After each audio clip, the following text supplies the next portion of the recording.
Zdravím vás, ja som Samuel a vítam vás pri dnešnom videu na Networking with Sam. Toto je prvé video zo série ohľadom Wiresharku, v ktorej si prejdem jeho využitie, funkcie a aj praktické ukážky. Čo sa týka inštalácie, je pomerne jednoduchá. Ja som si tuto nakopal virtuálnu mašinu, aby som vám to ukázal na Windowse. Čo sa týka Macu, je to veľmi podobné. A keď ste na Linuxe, to už záleží na akej distribúcii ste. Tak ako prvý krok, ako každú inú vec, čo inštalujeme na Windowse, pôjdeme na ich oficiálnu stránku.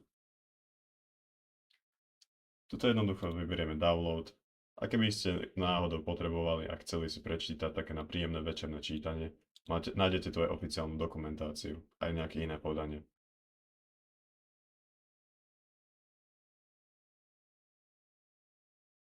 Keď sa stiahnete dokončí, jednoducho to spustíme ako každú inú inštalačku. V úvodzovkách si prečítame licenčné zmluvy, niečo odsúhlasíme a tu si vyberáme komponenty, ktoré chceme stiahnuť. Stiahujeme samostatný Wireshark, T-Shark, čo je terminálová verzia Wiresharku. A to sú komponenty, ktoré, ak ich potrebujete, tak budete vedieť, že ich máte stiahnuť, ale na jednoduchú prácu vo Wiresharku nie sú podstatné. Vyberieme si, čo chceme. Chceme spájať súbory, ktoré končia s týmito koncovkami s Wiresharkom.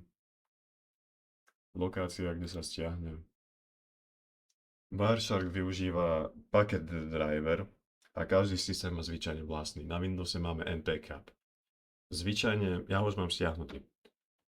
Ak ho nemáte a stavujete Wireshark prvýkrát, pravdepodobne budete ho musieť tuto zakliknúť, ale zvyčajne už býva.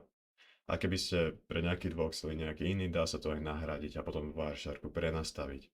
Ako vravím, na Windowse npcap, na Macu môže byť niečo iné, na Linuxe môže byť niečo iné.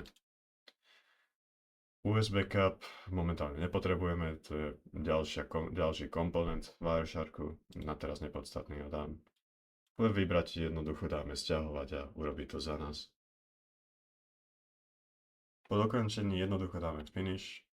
Ak sme vybrali možnosť, že sa vytvorí skratku, tak máme skratku na ploche a môžeme to jednoducho spustiť.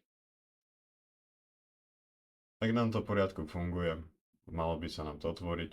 Tuto nám hneď otvorilo porty. Tuto ak vidíte taký graf, to znamená, že sa už niečo na ňom zachytáva.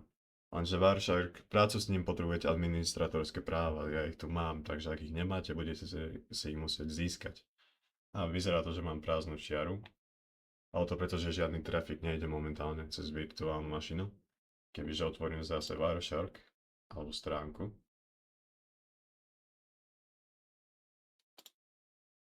Otvoríme Wikipédiu. Už vidíme, že tu niečo naskočilo.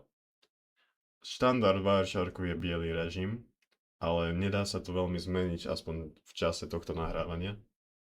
Existuje tmavý režim, ale to budete musieť si nastaviť tmavý režim v systéme, ako systémový default, alebo theme, alebo nastavenie. Veľmi som s tým neexperimentoval, ale ja mám radšej toto bledé. No ale existuje i ľahšia metóda, no ľahšia, ťažšia, to nechám na vás posúdiť, ale podľa mňa je jednoduchšia. Skrz Winget nájdeme si oficiálnu stránku, nájdeme si command, jednoducho skopírujeme, otvoríme si PowerShell, command prekopírujeme sem. Tak, jednoducho dám Enter. Ja už Wireshark mám stiahnutý, tak jediné, čo by to urobil, je aktualizovať možno. Ale rozdiel medzi týmto a oficiálnou inštalačkou je, že v inštalačke viete si vybrať komponenty, zatiaľ čo tu nie. Ktoré stiahne, ktoré nie, neviem, ale vravím, my sme nič navyše nevyberali, takže nám by toto stačilo. Čo sa týka inštalácie, toto je v podstate všetko. Ak nám to ide otvoriť, tak je všetko v poriadku. Ak vieme zachytávať, ak nám to zobrazuje ten graf, tak vieme, že packet driver v podstate nám funguje. Keby sme chceli už aj krok dopredu ísť, môžeme rozkliknúť port, na ktorom vidíme nejaký trafik, to by sa nám to zachytávalo. Všetko, čo tu je, všetko, čo tu vidíte, si podrobne preberieme v ďalších videách. Toto video je čisto o inštalácii.